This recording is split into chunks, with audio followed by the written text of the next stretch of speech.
and the consequence of that is I've got to do a fair bit of mending now and again.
Last year, Peter, Matt, and myself set out to climb Boundary Peak. We failed in our mission, having to turn around after just gaining the ridge. Inexperience with altitude, big mountain winter conditions, and a brewing afternoon snowstorm forced our hand.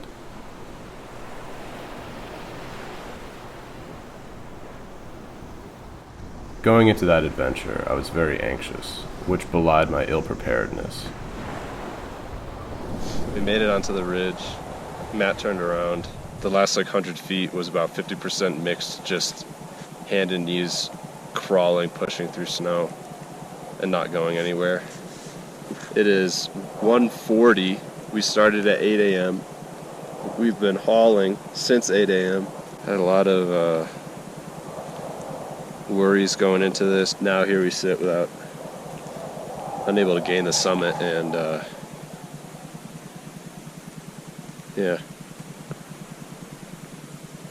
no reason to worry about stuff. But even having failed previously, we had gotten so close to summiting last time that I felt as though I almost knew exactly what to expect if I were to go back again.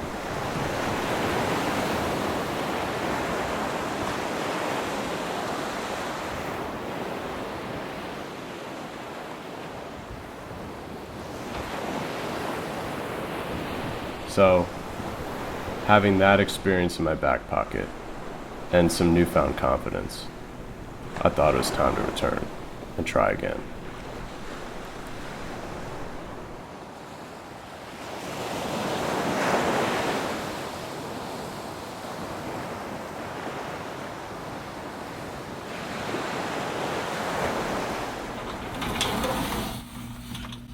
I had a good idea of what to expect returning to Boundary Peak. How I would react, how my body would feel, what challenges I would face, how bad the conditions could get. Knowing a challenge beforehand does not always make it easier. With summit day rapidly approaching, I began to feel those old anxieties creep back in.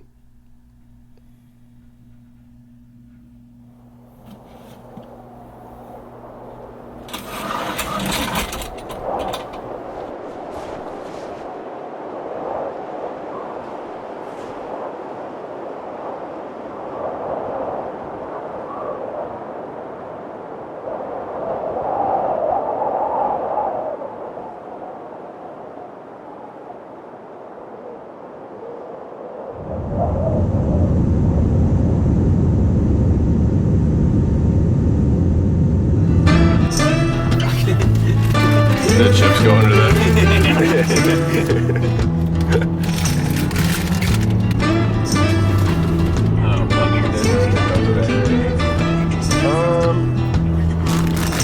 No, you got them upright.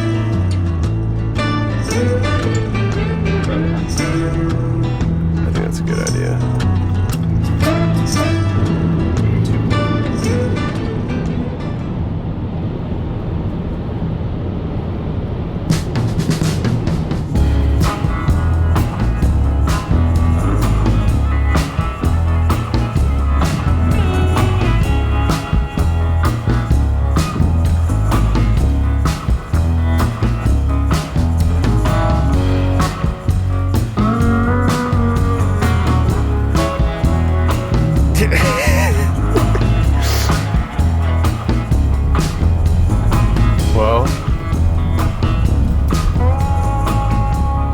Yeah, dude, this is a fucking river down here. L-O-S-T. Yeah, why don't you just turn on the level spot? I got you. I'm fine with not risking it back here at 11:30 at night. Potentially 15-20 miles away from the highway where nobody's gonna pass for 2 hours. Yep.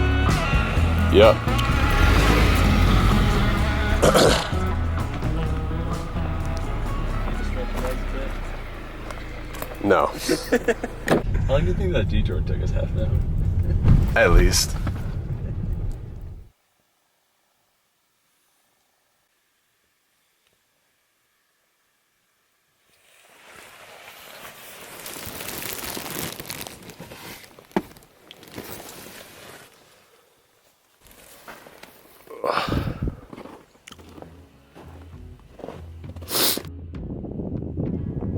Well, what do you think? I just already felt smelling like that. Yeah, same. Like, even though we didn't get to bed till midnight, I feel Way more rested. well rested, had a solid breakfast. Yeah. Anything was better than breakfast last time. I don't even really think I ate anything more than a granola bar.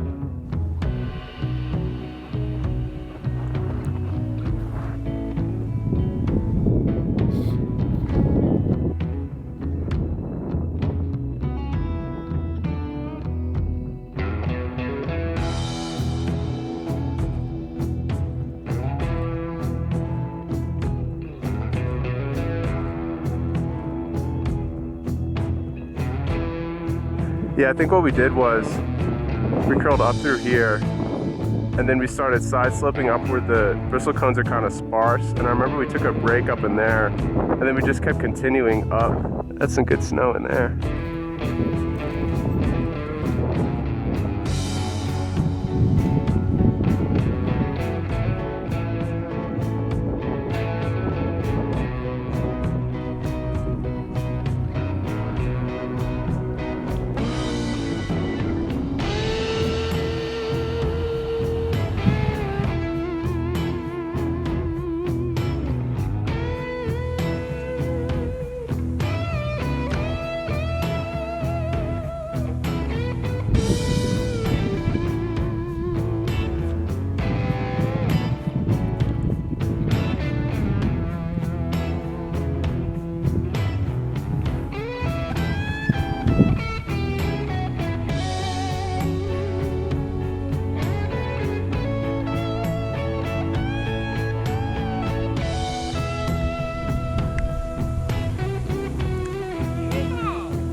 How you feeling?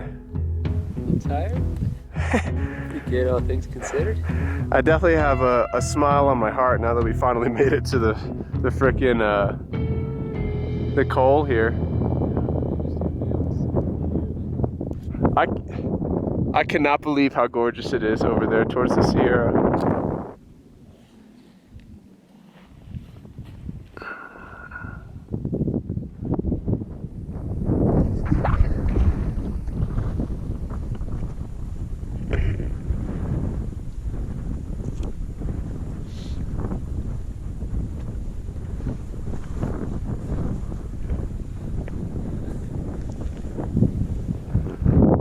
Well, that's it, Pete. We made it. Just before the California border, the summit of Boundary Peak lies. We can't tell if this is it or if that's it right down there, but this is definitely it if that's not. So I'm pretty happy. Oh man, that hurts. We didn't make it. No, we didn't actually make the summit. Here, I'll show you. Okay, so this is an export of Peter's GPS track. As you can see, the summit of Boundary Peak is right here, and over here, that's the false summit. That's where we're standing. We're standing on the false summit thinking we're on top of Nevada, not knowing that just 1,000 feet west-southwest of us is the true summit of Boundary Peak, no more than 300 feet above our heads. As it happens, that was invisible to us from our position. On the way up and all the way to the col, we had clear, sunshiny weather, much better than last year. However, right around 1:30, 2 o'clock, just like last year, a storm blew in. The wind picked up, the temperature dropped, and our visibility fell to about 50 feet or less. So once we were up on the ridge, there was no way of recognizing our mistake. However, the inception of the mistake began at least 2 days earlier. I had printed out a map of this route that I'd neglected to bring with me, and from our vantage point down in the col, we could clearly see the false summit and the summit of Boundary. But not having the map and me not reviewing the route as well as I should have, I thought the summit of Boundary Peak was actually Montgomery Peak, which lies across the border in California.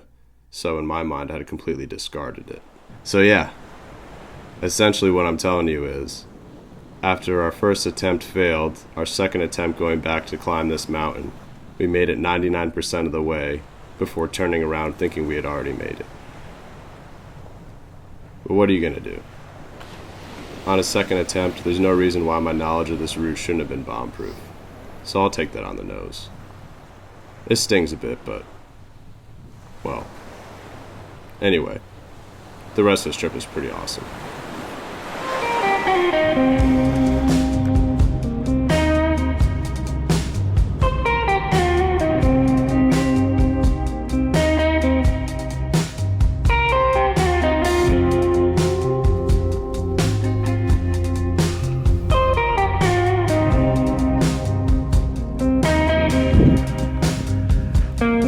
You go ahead.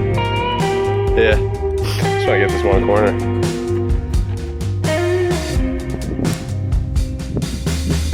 Oh, wow.